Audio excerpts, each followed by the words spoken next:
வணக்கம், நான் suryathangaraj. இன்னைக்கு நாம பார்க்க போற வீடியோ ஒரு ஃபர்ஸ்ட் பர்த்டே கேக் நம்ம சூர்யாஸ் ஹோம்மேட் கேக்ஸ்ல எப்படி செஞ்சோம் அப்படிங்கிறது தாங்க. இதுல ஒரு குட்டி குழந்தை தூங்கிட்டு இருக்கிற மாதிரியான ஒரு டிசைன்ஸ் கேட்டிருந்தாங்க.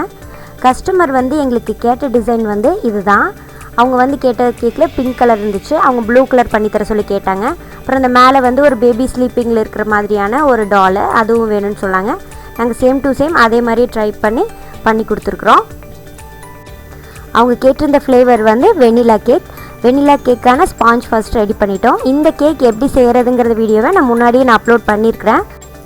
அந்த லிங்க்கை நான் டிஸ்கிரிப்ஷனில் கொடுக்குறேன் பாருங்கள், கமெண்ட்ஸ்லேயும் கொடுக்குறேன்.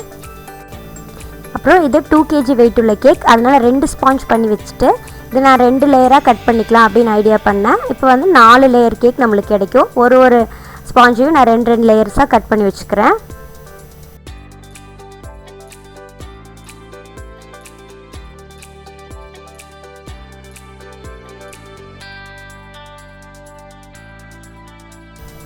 இப்போ கேக்கோட 4 லேயர்ஸும் ரெடி ஆயிடுச்சு. இதை நம்ம ஒரு போர்டில் அசம்பிள் பண்ணிடலாம்.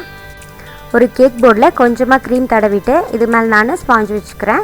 இதனால் கேக் நகராமல் இருக்கும். இது மேலே நான் சுகர் சிரப் அப்ளை பண்ணிக்கிறேன். அப்புறம் க்ரீம் போட்டுக்கிறேன். இதே மாதிரி 4 லேயருக்குள்ளேயும் நான் க்ரீம் அப்ளை பண்ணிவிட்டு கேக்குக்கு க்ரம் கோட் பண்ணி வச்சுக்கிறேன். இது மூலிமா கேக்குக்கு ஒரு நல்ல ஷேப் கிடைக்கும்.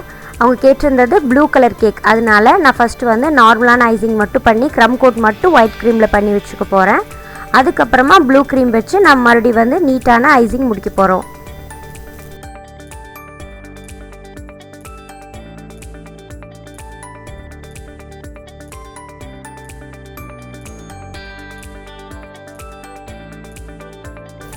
இந்த ஸ்டெப் முடிச்சதுக்கப்புறமா ஒரு 10 நிமிஷம் ஃப்ரிட்ஜில் வச்சு எடுத்துக்கலாம்.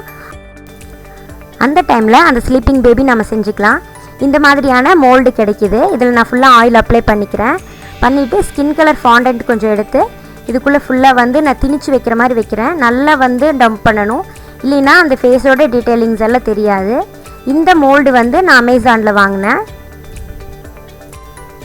இந்த மாதிரி வச்சதுக்கப்புறமா மேலே இருக்கிற எக்ஸஸை கட் பண்ணிடணும்.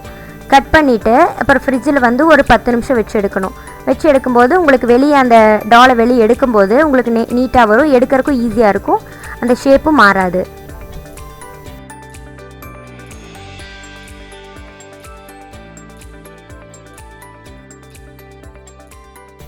இப்போ நம்ம கேக்கை வெளியே எடுத்து ஐசிங் பண்ண ஸ்டார்ட் பண்ணியாச்சு.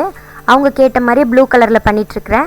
அப்புறம் அவங்க கேட்ட கேக்கில் ஃபால்ட் லைன் டிசைன் இருந்துச்சு. ஃபால்ட் லைன் டிசைன் என்னென்னா, ஃபஸ்ட்டு ஒரு லேயர் க்ரீம் அப்ளை பண்ணிவிட்டு இன்னொரு லேயர் க்ரீமும் அப்ளை பண்ணிவிட்டு அது கொஞ்சம் கோணையாக இருக்கும். அந்த ஒரு டிசைனாக நிறைய பேர் விரும்புகிறாங்க. அந்த எட்ஜஸில் அப்புறம் கோல்ட் கலரில் டஸ்ட் வச்சு பெயிண்ட் பண்ணிடுவாங்க. இப்போ அந்த மாதிரியான கேக் தான் நம்ம பண்ண போகிறோம். ஃபஸ்ட் லேயர் நார்மலாக ப்ளூ க்ரீம் வச்சு நம்ம ஷார்ப் எட்ஜஸ் கொடுத்து நீட்டான ஐசிங் முடிச்சுக்க போகிறோம். அதுக்கப்புறமா அந்த ஃபால்ட் லைன் டிசைன் கொடுக்க போகிறோம்.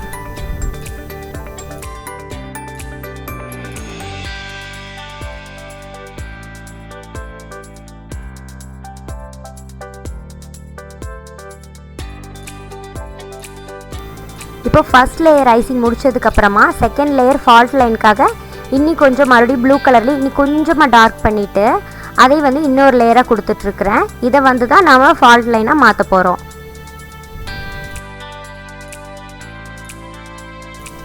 இப்போ ஒரு ஸ்க்ரேப்பர் வச்சு நல்லா இந்த மாதிரி ஐசிங் பண்ணும்போது உங்களுக்கு அந்த சைடில் பார்த்தீங்கன்னா ஒரு டிசைன் மாதிரி ஒரு கொஞ்சம் எம்போஸ்டான ஒரு டிசைன் தெரியும். அது மேலே அந்த லைன்ஸ் எல்லாம் கொஞ்சம் நீட்டான எட்ஜஸாக இல்லாமல் கோணையாக இருக்கும். இதுதான் ஃபால்ட் லைன் எட்ஜஸ்ங்கிறது. இந்த எட்ஜஸ் இன்னும் நீட்டாக நல்லா தெரியணும் அப்படின்னா இன்னொரு ஈட்டபிள் கலர் வச்சு மேலே அதுக்கு பெயிண்ட் பண்ணி கொடுக்கணும். நான் கோல்ட் கலரில் அந்த எட்ஜஸ் நல்லா தெரியணும் அப்படிங்கிறக்காக பெயிண்ட் பண்ணிகிட்ருக்கிறேன். அவங்க எனக்கு மாடலாக அனுப்பிச்சிருந்த கேக்கில் சேம் டு சேம் இதே மாதிரி தான் இருந்துச்சு. அதனால தான் அதே மாதிரி வரணுங்கிறக்காக நான் பார்த்து பண்ணிகிட்ருக்கிறேன். கலர் மட்டும்தான் ப்ளூ கலரை சேஞ்ச் பண்ண சொல்லியிருந்தாங்க. இப்போ நம்ம ஃப்ரிட்ஜில் வச்ச ஃபாண்டன்ட் பேபி ரெடி ஆயிடுச்சு. பாருங்கள், ஒரிஜினல் குழந்த மாதிரியே இருக்குது பார்க்குறக்கு. இப்போ இதுக்கான ஆக்சசரிஸ் ட்ரெஸ் இதெல்லாம் போட்டு விட்டுறலாம். அதுக்கு முன்னாடி இந்த குழந்தையோட கை மடிப்பு கால் மடிப்பு இதெல்லாம் கொஞ்சம் நீட்டாக தெரியணும் அப்படிங்கிறக்காக ஒரு க்ளீனான பெயிண்ட் ப்ரஷ் வச்சு அந்த எட்ஜஸ் எல்லாம் நீட் பண்ணி விட்டுட்ருக்குறேன்.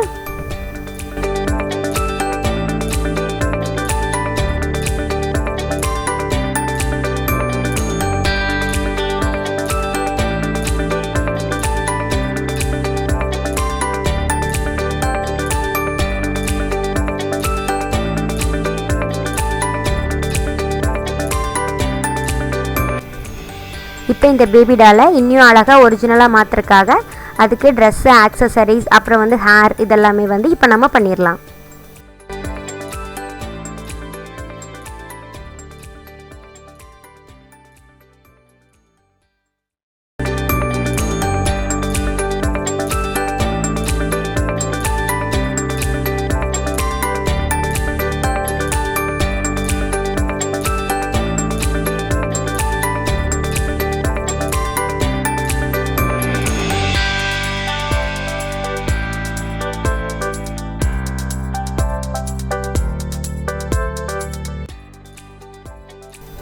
இப்போ இந்த டாலுக்கு வந்து ப்ரௌன் கலரில் ஹேர் வச்சா நல்லாயிருக்கும். என்கிட்ட வந்து ப்ரௌன் கலர் இல்லை, அதனால ரெட் கலர் ஃபுட் கலரும் பிளாக் கலர் ஃபுட் கலரும் எடுத்து அதை மிக்ஸ் பண்ணிவிட்டு ப்ரௌன் கலர் கொண்டு வந்துட்டு அதுக்கப்புறம் இந்த டாலுக்கு நான் இந்த மாதிரி பெயிண்ட் பண்ணி கொடுக்குறேன்.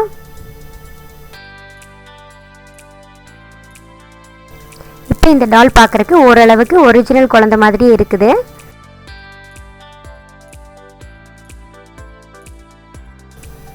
இந்த பேபியை கேக் மேலே அப்படியே வச்சா நல்லா இருக்காதுங்க, அதனால ஒரு குட்டியாக ஒரு பெட் ஒன்று ரெடி பண்ணிடலாம். அதுதான் இப்போ நான் பண்ணிகிட்ருக்கிறேன்.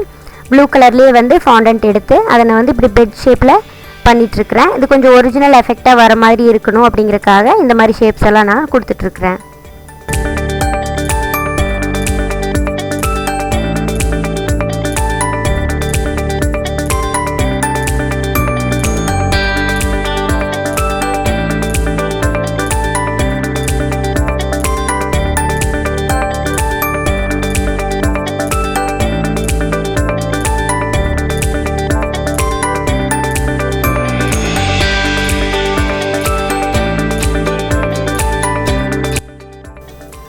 இப்போ இந்த கேக் மேலே முக்கியமான ஒரு டாப்பரான பேபி ஸ்லீப்பிங் டாப்பர் ரெடி ஆயிடுச்சு. இதே மாதிரியான இன்னும் நிறைய டீட்டெயில்ஸ் எல்லாம் அந்த கேக்கில் இருக்குது.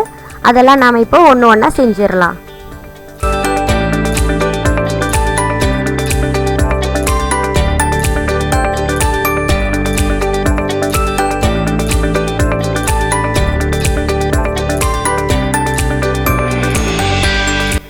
மாடல் கேக்கில் என்னென்ன ஃபாண்டன்ட் டாப்பர்ஸ் இருந்துச்சோ அது எல்லாமே நாம் இப்போ செஞ்சு வச்சாச்சு. இதை நம்ம கேக்லேயும் இப்போ அசெம்பிள் பண்ணிடலாம்.